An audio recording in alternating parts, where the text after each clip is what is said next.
Tuhan yang indah ini. Kami mau bersuka cita karena-Mu. Kami mau memuji Engkau Tuhan karena kebaikan-Mu. Suci kuduskan tempat ini ya Tuhan. Kami percaya ya Tuhan Yesus, Engkau sudah memenuhi setiap hati kami. Ambil alih ya Tuhan acara ibadah pagi hari ini. Biar Engkau yang beracara dan setiap acara ini Tuhan Yesus.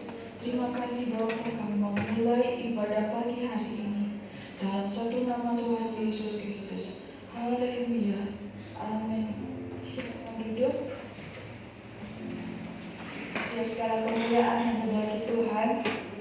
Mari kita pujikan langit dan bumi, pujilah Tuhan.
Ya, kalau Roh Kudus berkarya bekerja, tidak ada yang mustahil bagi Tuhan. Amin. Saya dengan pemimpin pujian tidak janjian, tapi kayak saya merasakan bahwa jujur saat ini di tengah banyak nah, Roh Kudus juga bekerja. Ya, ada sesuatu yang luar biasa. Dan saat pagi hari ini mau kita sama-sama belajar kebenaran firman Tuhan. Kita akan sama-sama buka di dalam 1 Samuel pasal yang keempat. Firman Tuhan saat pagi hari ini saya beri judul, Sudahkah Anda merasakan kehadiran? Sudahkah Anda merasakan kehadiran Tuhan? 1 Samuel pasal yang keempat, ayat yang pertama B, ya. Ayat yang pertama bagian B sampai ayat yang keempat terlebih dahulu. 1 Samuel pasal yang keempat, ayat yang pertama bagian B sampai ayat yang keempat. Sampai ayat yang kelima saja Bapak Ibu Saudara. Kita akan sama-sama baca ayat ini. Saya akan bacakan ayat yang pertama, nanti Bapak Ibu Saudara baca ayat yang kedua, seterusnya sampai ayat yang kelima. 1 Samuel pasal yang keempat. Tabut Tuhan dirampas. Orang Israel maju berperang melawan orang Filistin dan berkemah dekat Ebenezer, sedang orang Filistin berkemah di Afek. Orang Filistin mengadu barisannya sekarang ketika pertempuran menghadap, terkumpullah para orang Israel melawan orang Filistin yang menewaskan kira-kira 4.000 orang di medan pertempuran itu. Ketika tentara itu kembali ke perkemahan, berkatalah para tua-tua Israel, mengapa Tuhan membuat kita terpukul kalah oleh orang Filistin pada hari ini? Marilah kita mengambil dari Silo, tempat tabut perjanjian Tuhan, supaya ia datang ke tengah-tengah kita dan melepaskan kita dari tangan musuh kita. Kemudian mereka diunjuk orang dari Silo, lalu mereka mengangkat dari sana tabut perjanjian Tuhan serta Aram yang bersemayam di atas Parafo. Kedua anak Eli, Hofni dan Finehas, ada di sana berkata perjanjian Aram. Segera sesudah tabut perjanjian Tuhan sampai ke perkemahan, bersoraklah seluruh orang Israel dengan nyaring sehingga bumi bergetar. Puji Tuhan. Bapak Ibu Saudara yang dikasihi dalam Tuhan, ya saya hanya sedikit memberi ini aja ya, gambaran aja buat tabut Tuhan itu gambarnya seperti ini, bisa ditampilkan. Ya mungkin Bapak Ibu Saudara sudah tahu ya, tabut Tuhan itu di dalam tabut Tuhan itu ada isinya adalah 2 log batu, kemudian mana dan tongkat Harun yang bertunas. Ya, seperti ini. Di dalamnya ada 2 log batu yang diterima oleh Musa, kemudian mana dan tongkat Harun yang bertunas. Nah, tabut Allah ini menyatakan kehadiran Tuhan. Ya, kalau berarti Bapak Ibu baca dikatakan di sana ketika mereka mengambil tabut Tuhan di Silo, ya, dikatakan mereka supaya ia datang ke tengah-tengah kita dan melepaskan kita. Ya, di ayat yang ketiga bagian yang bawah C ya, marilah kita mengambil dari Silo tabut perjanjian Tuhan, supaya ia datang ke tengah-tengah kita dan melepaskan kita dari tangan musuh kita. Ya, satu percaya yang dilakukan oleh bangsa Israel, dia percaya bahwa tabut Tuhan, ketika ada tabut Tuhan, dia akan lepas dari segala ancaman, dia akan menang ketika mereka berperang. Ya, berarti tabut Tuhan itu menyatakan kehadiran Tuhan. Ya, menyatakan campur tangan Tuhan di dalam kehidupan bangsa Israel. Dan tetapi Bapak Ibu Saudara, ada hal bahkan di sana dikatakan mereka kalah kira-kira 4.000 orang di medan pertempuran. Ya, mereka kalah. Kenapa? Karena bangsa Israel mengatakan kenapa kita bisa kalah? Ya, satu percaya yang luar biasa bangsa Israel berkata, kita melihat di sana dikatakan, mengapa Tuhan membuat kita terpukul kalah oleh orang Filistin pada hari ini? Marilah kita mengambil dari Silo tabut perjanjian Tuhan. Ya, satu keadaan yang ya benar juga yang dilakukan oleh orang-orang bangsa Israel ini, ya, orang-orang Israel ini ketika mereka merasa kalah, ya, mereka ingat ada tabut Tuhan. Ya, mereka ingat bahwa ada tabut Tuhan, maka dikatakan bahwa ketika ada tabut Tuhan, mereka merasakan mereka pasti akan menang. Ya, satu percaya luar biasa orang-orang Israel. Ketika ada tabut Allah, ketika ada kehadiran Tuhan, mereka percaya mereka akan menang. Ya, dia lepas dari segala ancaman, lepas dari segala peperangan. Tuhan berikan kemenangan. Itu suatu percaya yang luar biasa. Tetapi Bapak Ibu Saudara, yang dilakukan atau langkah yang dilakukan orang-orang Israel ini, ya, ada yang salah. Ya, kalau kita perhatikan satu percaya yang luar biasa ya Bapak Ibu, dia percaya bahwa ketika tabut Allah ada, kehadiran ada, kita pasti menang. Ya, itu percaya yang luar biasa.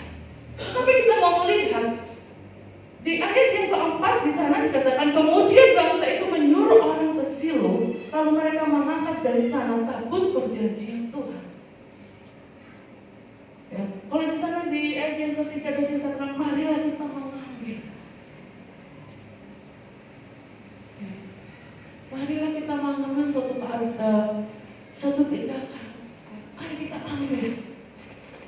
Nah, Bapak Ibu Saudara yang dikasihi dalam Tuhan, pada saat tabut Allah sudah ada, ketika tabut Allah itu sudah ada di tengah-tengah orang Israel, ya, di ayat yang kelima dikatakan segera sesudah tabut perjanjian Tuhan sampai di perkemahan, bersoraklah seluruh orang Israel dengan nyaring sehingga bumi bergetar. Ya. Luar biasa, ketika tabut Allah ada di tengah-tengah bangsa Israel, mereka bersorak, mereka senang. Ya, bangsa Israel merasa bahwa ketika tabut Allah itu sudah ada, mereka sudah ambil di Silo. Ya, mereka merasa gembira, bersorak, bahkan firman Tuhan akan bersorak sampai bumi bergetar.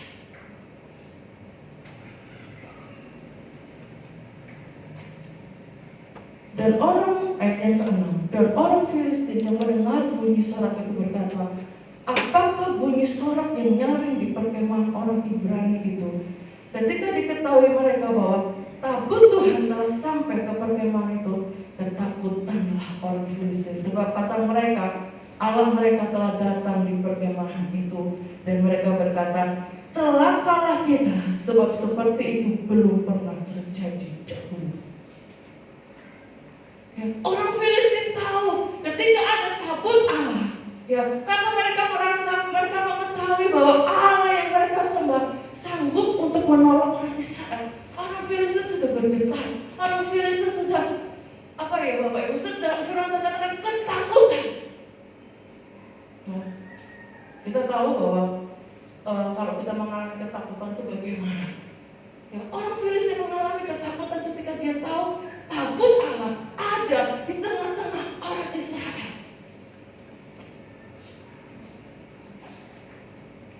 Nah, Bapak Ibu Saudara yang dikasih Tuhan, namun Bapak Ibu Saudara yang dikasih Tuhan, kalau kita baca selanjutnya, oke, saya mau tanya Bapak Ibu Saudara, menurut Bapak Ibu sebelum kita baca, menurut Bapak Ibu Saudara, ketika mereka berperang lagi setelah ada tabut Allah, mereka kalah atau menang? Orang Israel kalah atau menang?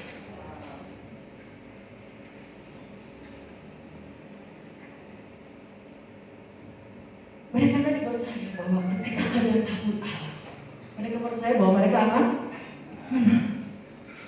Ya, ketika tabut Allah itu sudah ada di tengah-tengah mereka, kita lihat Bapak Ibu Saudara, di ayat yang ke-10, 1 Samuel pasal 4 ayat ke-10, lalu berperanglah orang Filistin sehingga orang Israel terpukul kalah. Mereka melarikan diri masing-masing ke kemahnya. Amatlah besar kekalahan itu, dari pihak Israel gugur 300 orang pasukan berjalan kaki. Tadinya Bapak Ibu Saudara, kira-kira 4.000. Kemudian jadi amatlah besar kekalahan itu dari pihak Israel, gugur 30.000. Dari 4.000 jadi 30.000 Bapak Ibu Saudara. Itu ada tabut Tuhan, itu ada tabut Allah, itu ada kehadiran Tuhan. Ya. Kalau kita pikir secara logika kita, mending gak ada tabut Allah, ya kan? Ya, kalau waktu ada tabut Allah, waktu tidak ada tabut Allah, yang meninggal, yang tewas hanya 4.000. Sementara ya, ketika orang Israel ini percaya bahwa ketika kita ada tabut Allah, kita ambil tabut Allah itu, ada kehadiran Allah, dia akan percaya mereka menang. Tapi nyatanya bahkan lebih besar, 30.000.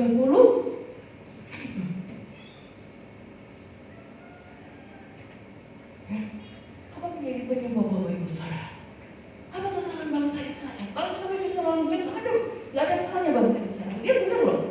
Ya betul, dia ambil lantak, ambil tabut Allah, ada di tengah-tengah mereka. Ya, sebab mereka percaya bahwa ketika ada tabut Allah, ketika ada kehadiran Tuhan, mereka menang. Tapi ada yang salah buat apa yang dilakukan oleh bangsa Israel. Dan kalau kita melihat orang Filistin, ya Bapak Ibu, orang-orang Filistin mendapat satu kata motivasi, kita lihat di 1 Samuel pasal yang keempat ayat yang ke-9. Kuatkanlah hatimu dan berlakulah seperti laki-laki, hai orang Filistin, supaya kamu jangan menjadi budak orang Ibrani itu, seperti mereka dahulu menjadi budakmu. Berlakulah seperti laki-laki dan berperang. Orang Filistin dapat kata motivasi, mendapat satu dorongan. Kita juga nggak mau kalah Bapak Ibu Saudara. Kalau orang dunia begitu banyak mungkin memberi semangat, memberi motivasi, apalagi kita, anak-anak Tuhan, ketika diberi motivasi firman Tuhan, ya, diberi semangat lewat firman Tuhan, saudara harus kuat. Ya. Apa yang menjadi kesalahan orang Israel? Mereka kalah dari 4.000 menjadi 30.000. Yang pertama,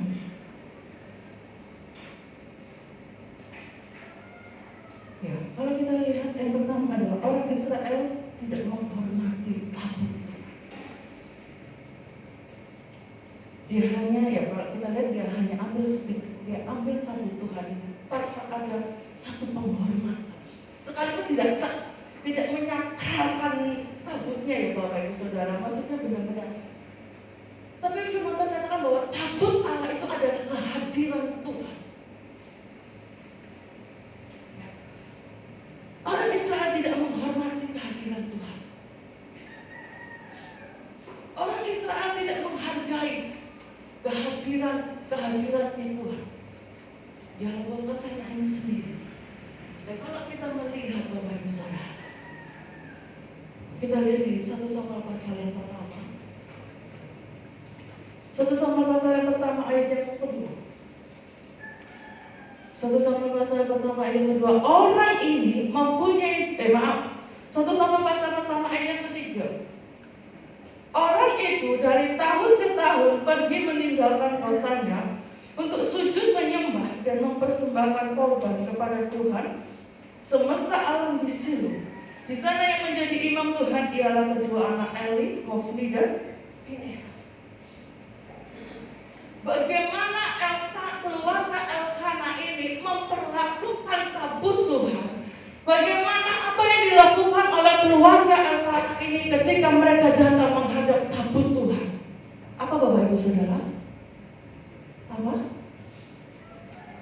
Apa? Mempersembahkan korban. Dari tahun ke tahun warga ini mempersembahkan korban. Menghormati itu tabut Tuhan, menghormati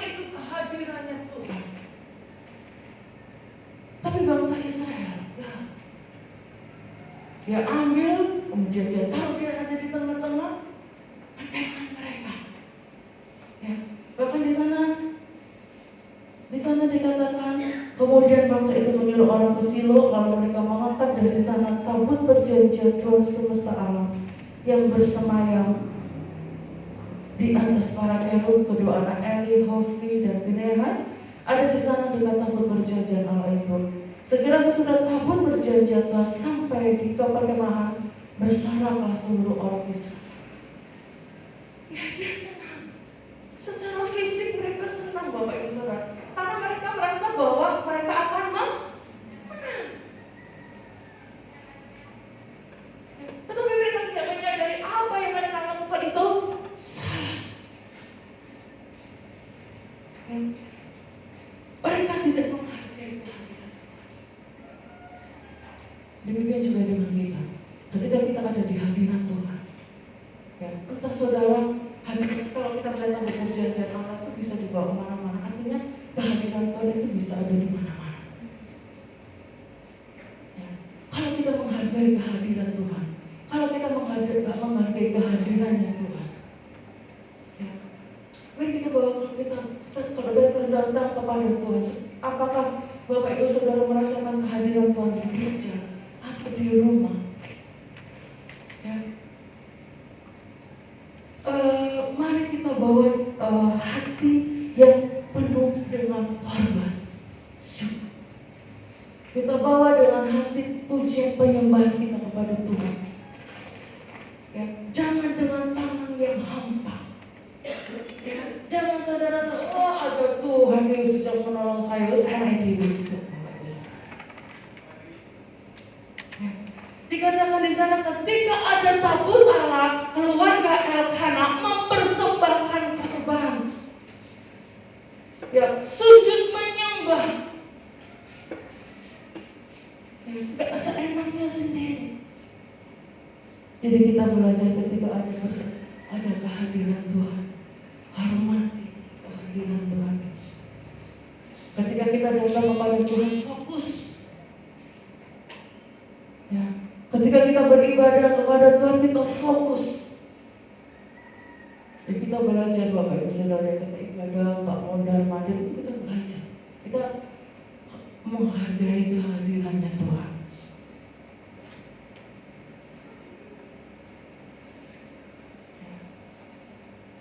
Ya, kalau pas mau ke belakang udah nggak tahan, monggo Bapak Ibu Saudara ya. Nanti dibilang saya melarang saudara, ada ini bisa jadi. Tapi kan aku menghormati kehadirannya Tuhan, tak tahan. Atau mungkin karena bilangnya Pak Ibu harus fokus ketika ibadah, dijaga pocongnya nggak mau. Misalnya Bu Heni jalan Bu Yohana gitu, fokus. Ya, kalau misalnya Bu Heni mau pinjam pulpen gitu ya nggak apa-apa ya Bu ya. Tapi kalau dijawab hanya untuk ngobrol, paling dipending. Ya, hormati kehadirannya Tuhan. Bagaimana kita bisa merasakan kehadirannya Tuhan kalau kita usah? Ya kan, jujur loh Bapak Ibu Saudara, itu yang saya alami. Baru duduk enak, loh, yang minta ini. Baru duduk mau menikmati ibadah, ya harus mondar. Jangan dikira saya mondar mandir itu enak Bapak Ibu Saudara.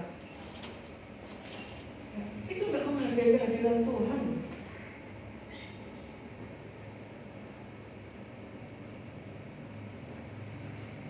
Jadi ketika kita ada di hadiratnya Tuhan, ketika kita merasakan bagaimana kita bisa merasakan kehadirannya Tuhan.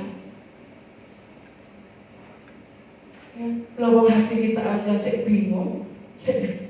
Ya seperti seringkali kita dengan benar fisiknya di sini, tapi pikirannya melayang-layang, pikirannya kemana-mana.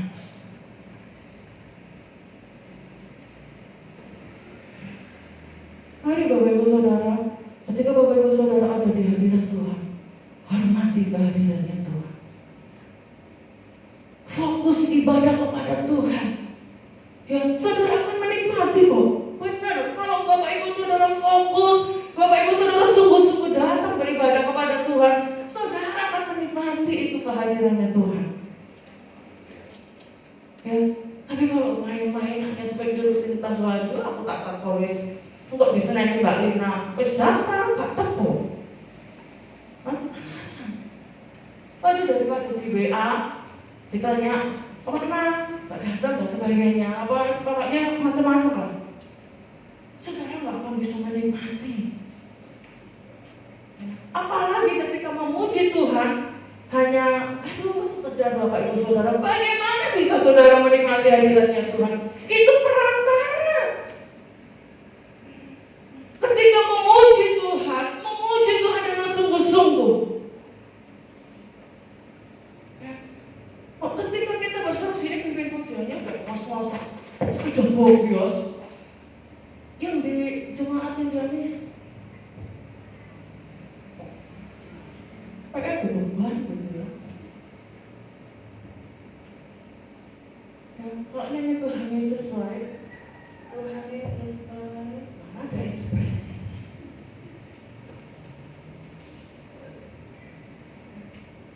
Saya masih melihat jiwa-jiwa di sini. Saudara adalah jemaat Tuhan ya, bukan jemaatnya Ibu Gembala ya. Saudara itu adalah miliknya Tuhan. Ya, saya percaya kita semua menikmati kebaikan Tuhan. Ketika memuji Tuhan dengan sungguh-sungguh dari hati, Bapak Ibu Saudara. Ya, jadi benar-benar Tuhan Yesus baik. Ya, memang benar-benar rasakan Tuhan Yesus itu baik, sungguh amat baik. Ya, kemudian satu-satunya yang ku andalkan, benar-benar andalkan Tuhan. Yesus itulah satu-satunya. Ada kita senang, hanya Dia satu-satunya. Kalau nyanyi, Yesus itu satu-satunya. Ada ekspresi. Tapi kalau saudara mau menikmati berkatnya Tuhan, mau kasih yang baik buat Tuhan. Ketika memuji Tuhan sampai semua lihat terus, Tuhan, gemes saya Bapak Ibu Saudara. Seharusnya pelayan pujian gak perlu mengajak. Seharusnya Bapak Ibu Saudara ya, pelayan pujian itu gak perlu mengajak saudara mengangkat tangan. Ya, tapi karena gemesnya itu mungkin ya, itu harusnya ekspresi dari Bapak Ibu Saudara. Tapi gak salah juga sih ya. Lebih baik diajak aja Bapak Ibu ya, pelayan-pelayan. Karena kalau gak ditutup, enggak. Ya, jadi jangan datang kepada Tuhan itu dengan sekedar alis pokoknya datanglah ibadah hari Minggu. Sekedar hari Sabtu, pujian penyembahan. Enggak. Di rumah. Saudara, di rumah Bapak Ibu Saudara bisa loh menikmati kehadirannya Tuhan. Ya, menghormati kehadirannya Tuhan, menghargai. Ya, kita belajar apa lagi? Yang kedua, kalau di sana kita lihat ada anak-anak Hofni dan Pinehas juga gak menghormati. Ya, tidak menghormati, mengajarkan kepada kita keluarga imam juga harus menghormati kehadiran Tuhan. Kalau keluarganya aja gak menghargai, bagaimana jemaat Tuhan? Ya, belajar. Demikian juga dengan kita dari keluarga. Belajar menghargai kehadirannya Tuhan. Ya, yang kemudian yang berikutnya adalah orang Israel tidak meresponi kehadirannya Tuhan. Mereka asal tahu itu tabut perjanjian, tapi sekali lagi dia tidak memberikan korban persembahan kepada Tuhan. Dia tidak meresponi, dia tidak beri pujian, dia tidak beri penyembahan. Ya, tidak sama seperti apa yang dilakukan oleh keluarga Elkanah. seharusnya berikan korban pujian menyembah kepada Tuhan. Ya, baru kita akan menikmati kehadirannya. Amin. Ya. Jadi Bapak Ibu Saudara, hormati kehadiran itu, hormati kehadiran itu, hargai. Ya, ketika ibadah, fokus kita ibadah, ngobrolnya nanti aja. Ya, kalau hanya sekedar bercanda sih, nggak apa-apa, tapi jangan keterusan. Ya, fokus ibadah kepada Tuhan. Ya, apalagi sekarang ini ada HP dari Alkitab itu, fokusnya Alkitab aja, nggak usah buka yang lain. Ya, kalau ada WA, dipilih. Tapi kalau penting, silakan ngomong. Ya, mari kita belajar menghormati kehadiran Tuhan. Kita belajar menghormati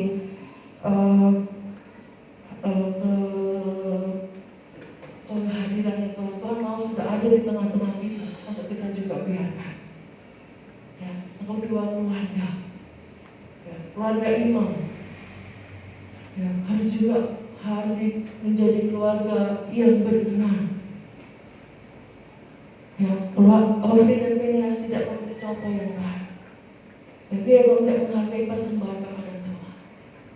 Ya, oleh sebab itu cuma Tuhan yang ada. Doakan keluarga pastori. Mereka akan menjadi keluarga imam yang bisa memberikan korban kepada Tuhan. Ya, yang berikutnya kita lihat. Dan jangan sampai sama seperti orang Israel. Dia ada, Yesus ada di tengah-tengah mereka, Allah ada di tengah, tapi tidak diresponi, maka kekalahan yang besar yang dialami. Ya, demikian juga dengan kita. Jangan sampai kita mengundang Tuhan, tapi kita tak respon dengan kehadirannya Tuhan. Kita tak kasih pujian, kita tak kasih penghormatan kepada Tuhan. Ingat, kekalahan besar akan terjadi. Ya, kalau kita berdoa, ya kemudian nggak meresponi, nggak menganggap Tuhan, hati-hati Bapak Ibu Saudara. Sama seperti bangsa Israel, dia ambil tabut itu, tabut ada di tengah-tengah dia, di tengah-tengah mereka, tapi mereka tidak mengalami kemenangan. Tambah kekalahan yang besar mereka alami. Hati-hati Bapak Ibu Saudara. Kalau Bapak Ibu sudah menyertakan Tuhan dalam kehidupan Bapak Ibu Saudara, berserah, jangan berdua hati. Kalau Yesus ya tetap Yesus. Gak ada yang lain. Kita melihat di 1 Samuel pasal yang ke-5. Bagaimana kuasa Tuhan itu lebih besar daripada kuasa-kuasa lainnya. 1 Samuel pasal yang ke-5 ayat yang pertama sampai ayat yang ke-4.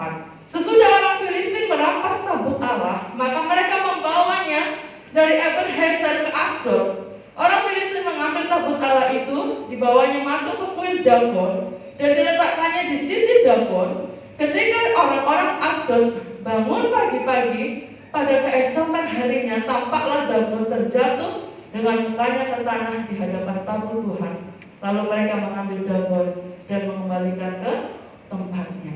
Tetapi ketika keesokan harinya mereka bangun pagi-pagi, tampaklah Dagon terjatuh dengan mukanya ke tanah di hadapan tabut Tuhan. Tetapi kepala Dagon dan kedua belah tangannya terpenggal dan terpelanting ke ambang pintu. Hanya badan Dagon yang masih tinggal, yang masih tinggal. Menunjukkan bahwa kuasa Tuhan itu lebih besar daripada kuasa-kuasa lain. Ketika tabut itu diambil oleh orang Filistin, dia bawa ke kuil. Ya, dia bawa ke Asdod, terus diletakkan di dekatnya Dagon. Dagon itu kurang lebihnya gambarannya seperti ini, Bapak Ibu.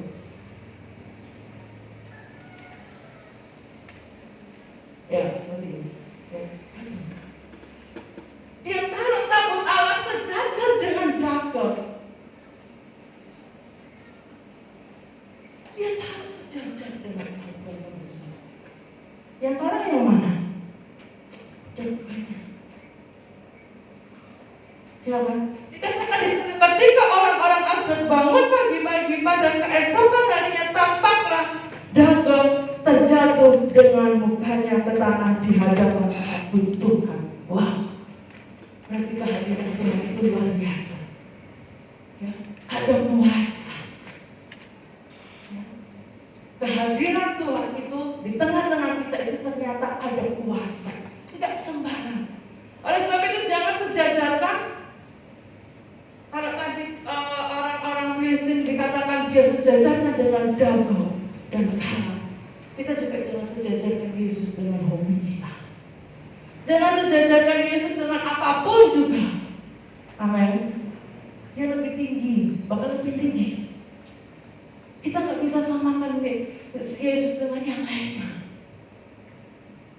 Loh, kenapa nggak berdoa? Yo, saya tak sebentar. Nggak bisa Bapak Ibu Saudara. Nggak bisa saudara sejajarkan. Loh, kenapa nggak ibadah? Ya minggu depan masih ada. Nggak bisa disejajarkan Bapak Ibu Saudara. Akan kalah, akan mati. Jadi jangan sejajarkan Yesus dengan yang lainnya. Jangan sejajarkan Yesus dengan perkara-perkara dunia. Akan mati Bapak Ibu Saudara. Jangan, sekali lagi jangan mendua hati. Bagi Bapak Ibu yang sudah berkeluarga, kalau di dua hati mau nggak? Mau nggak? Bu Nomi mau nggak? Nggak mau ya? Mau. Ya, di dua hati nggak mau. Demikian juga dengan Tuhan.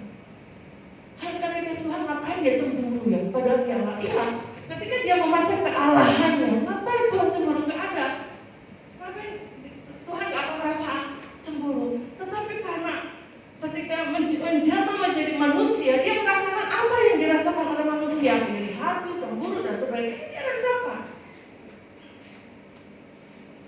Ya, oleh sebab itu mari Bapak Ibu Saudara, nikmati kehadiran Tuhan, jangan mendua hati. Kita lihat di dalam Matius pasal yang ke-15. Matius pasal yang ke-15 ayat yang ke-8. Jangan terjadi di dalam kehidupan kita ya. Matius pasal 15 ayat ke-8, mari kita sama-sama baca ayat ini. Matius pasal yang ke-15 ayat 8 sampai ayat yang ke-9. 2, 3.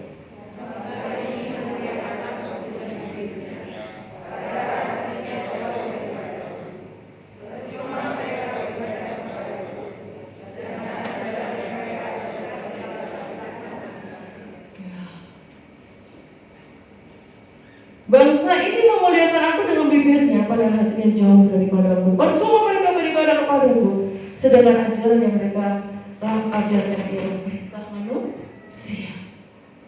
Ya, oleh sebab itu Bapak Ibu Saudara yang dikasihi Tuhan,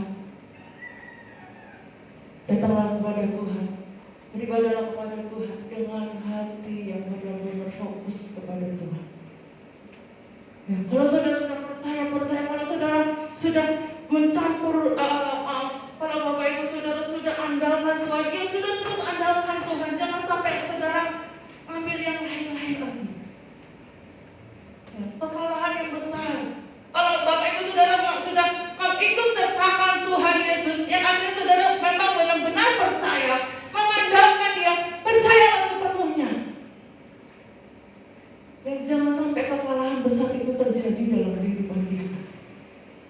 Ya, kalau Bapak Ibu sudah menyatakan Tuhan dalam kehidupan kita, berserah. Amin. Ya, kehadiran Tuhan itu dapat memberikan rasa damai. Kehadiran Tuhan itu dapat memberikan kekuatan buat kita. Kehadiran Tuhan itu dapat memampukan kita, bahkan semakin yakin kita kepada Tuhan. Ya, percuma Bapak Ibu Saudara, kalau misalnya Bapak Ibu Saudara datang beribadah tapi gak menikmati hadirat Tuhan, Bapak Ibu Saudara berdoa di rumah gak menikmati hadirat Tuhan, itu percuma, sia-sia. Ya, oleh sebab itu mari Bapak Ibu Saudara datang kepada Tuhan, hargai, hormati kehadirannya Tuhan. Ya, seperti setiap kali kita doa, Tuhan biarlah kami pulang tidak seperti ketika kami datang.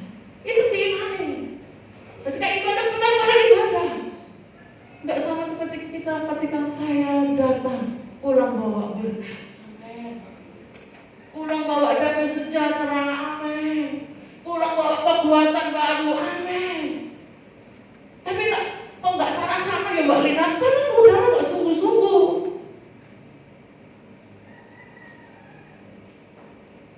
Ya, jadi satu kesempatan buat kita. Ketika Tuhan masih berikan kesempatan kita beribadah dengan sungguh-sungguh. Dan kasih kesempatan kita bisa berdoa di rumah. Ya, gunakan waktu yang ada. Puji Tuhan. Jadi kita dalam firman Tuhan. Dan mulai sini, mengambil posisinya kita ke satu pujian. Hadiratmu Tuhan memenuhi. Mari Bapak Ibu Saudara dan kasih Tuhan. Jangan sejajarkan Yesus dengan Dia akan kalah. Jangan sejajarkan Yesus dengan hobi saudara, dengan kesenangan saudara, dengan perkara-perkara saudara. Dia akan mati. Dia akan kalah. Kehadiran Tuhan itu lebih berkuasa. Kehadiran Tuhan itu lebih berharga buat kita. Dan responi kehadiran Tuhan. Jangan sampai kita alami kekalahan yang besar, tapi responi kehadiran Tuhan. Haleluya. Amin.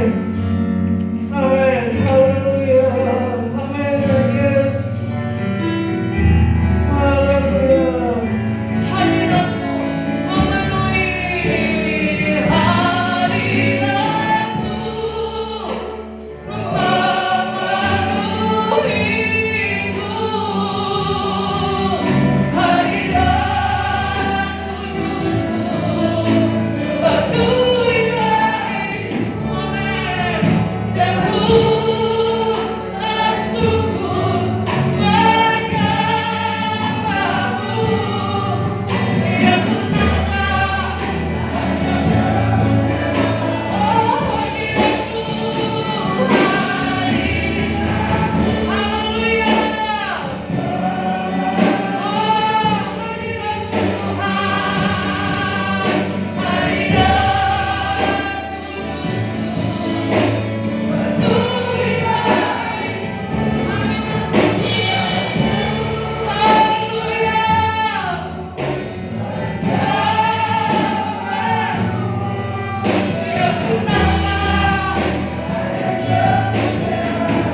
saudara yang saat-saat ini memerlukan doa.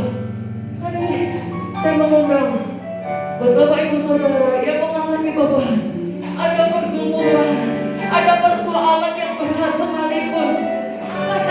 Angkat dua tangan kita, tanda penyerahan kita ke dalam tangan Tuhan, tanda penyerahan kita ke Yesus. Percaya Yesus campur tangan, percaya Yesus gak akan tutup mata saudara. Dia ada bagi hari ini, siap merawat Bapak Ibu Saudara. Responi kehadiran Tuhan, percaya. Yes, makasih. Percaya pertolongan Tuhan teman